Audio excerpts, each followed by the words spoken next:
Hello, my name is David Palmer, and in honor of the 250th celebration of the Declaration of Independence going on in America now, and in concert with the Cache Valley Independence 250 Committee, I'm going to attempt a recitation of 3/4 of the Declaration of Independence, moving on from the halfway point, which I did before, and hopefully to inspire you to do the same thing. It will change you, and I'm honored to do this. So, to begin, in Congress, July 4th, 1776, the unanimous declaration of the 13 United States of America. When in the course of human events it becomes necessary for one people to dissolve the political bands which have connected them with another, and to assume among the powers of the earth the separate and equal station to which the laws of nature and of nature's God entitle them, a decent respect to the opinions of mankind requires that they should declare the causes which impel them to the separation. We hold these truths to be self-evident, that all men are created equal, that they are endowed by their Creator with certain unalienable rights, that among these are life, liberty, and the pursuit of happiness, that to secure these rights, governments are instituted among men, deriving their just powers from the consent of the governed, that whenever any form of government becomes destructive of these ends, it is the right of the people to alter or to abolish it, and to establish new government, and to institute new government, deriving its and laying its foundation on such principles, and organizing its powers in such form so as to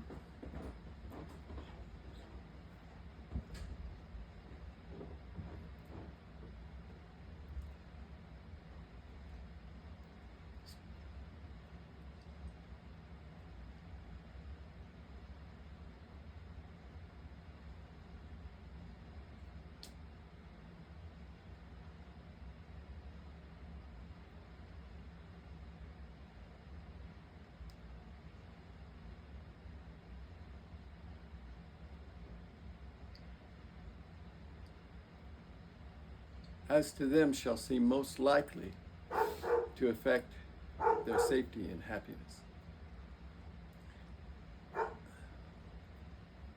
Prudence indeed will dictate that governments long established should not be changed for light and transient causes.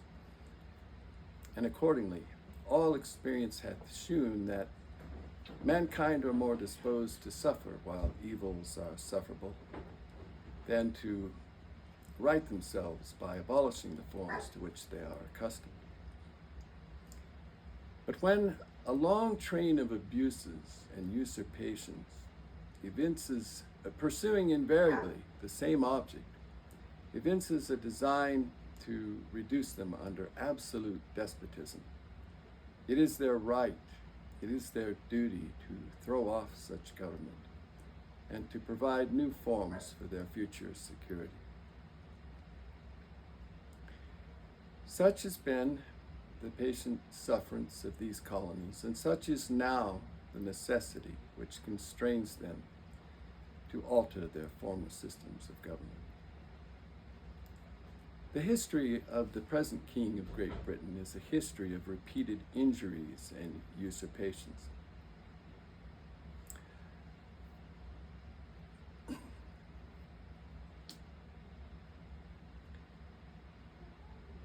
All in direct object to establish an absolute tyranny over these states. To prove this, let facts be submitted to a candid world.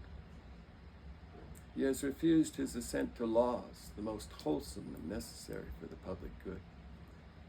He has forbidden his governors to pass laws of immediate and pressing importance, unless suspended in their operation till his assent should be obtained. And when so suspended, he has utterly neglected to attend to them.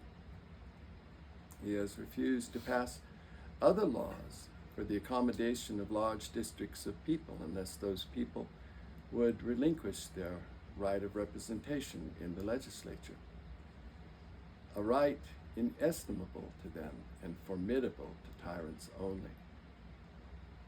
He has called together legislative bodies at places unusual, uncomfortable, and distant from the depository of their public records, for the sole purpose of fatiguing them into compliance with his measures. He has dissolved representative houses repeatedly for opposing with manly firmness his invasions on the rights of the people. He has refused for a long time after such dissolutions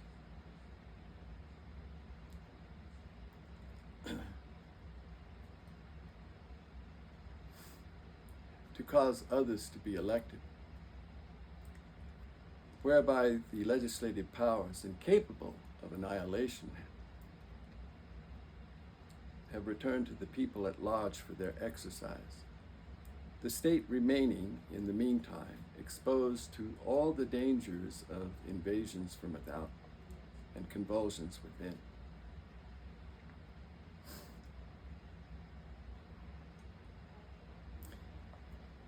He has endeavored to prevent the population of these states. For that purpose, obstructing the laws for naturalization of foreigners, refusing to pass others to encourage their migrations hither, and raising the conditions of new appropriations of lands. He has obstructed the administration of justice by refusing his assent to laws for establishing judiciary powers. He has made judges dependent on his will alone for the tenure of their offices and the amount and payment of their salaries. He has erected a multitude of new offices and brought hither swarms of officers to harass our people and eat out their substance. He has kept among us in times of peace standing armies without the consent of our legislatures. He has rendered to effect the military independent of and superior to the civil power.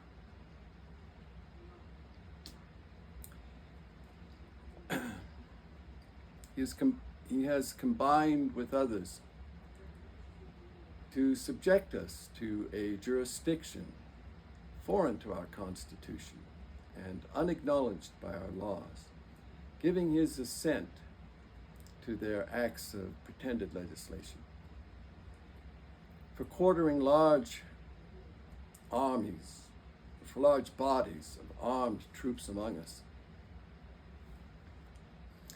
for protecting them by a mock trial from punishment for any murders which they should commit on the inhabitants of these states.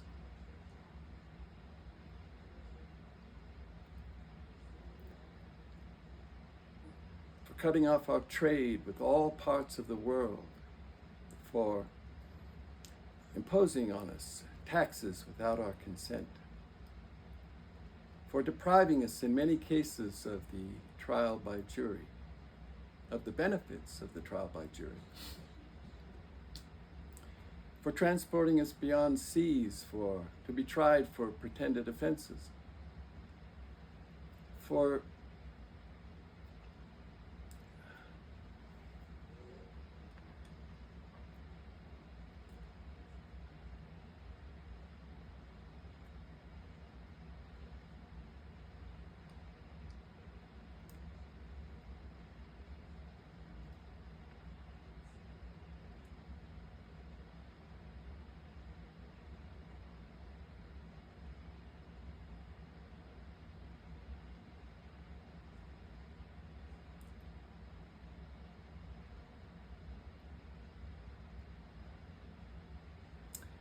for abolishing the free system of English laws in a neighboring province, establishing therein an arbitrary government, and enlarging its borders so as to render it at once an example and fit instrument for introducing the same absolute rule into these colonies,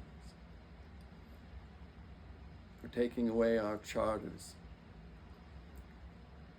abolishing our most important laws, our most valuable laws,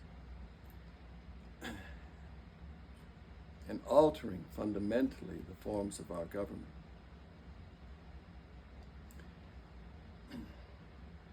For suspending our own legislatures and declaring themselves invested with power to legislate for us in all cases whatsoever. He has abdicated government here by declaring us out of his protection and waging war against us. He has plundered our seas, ravaged our coasts, burnt our towns, and destroyed the lives of our people.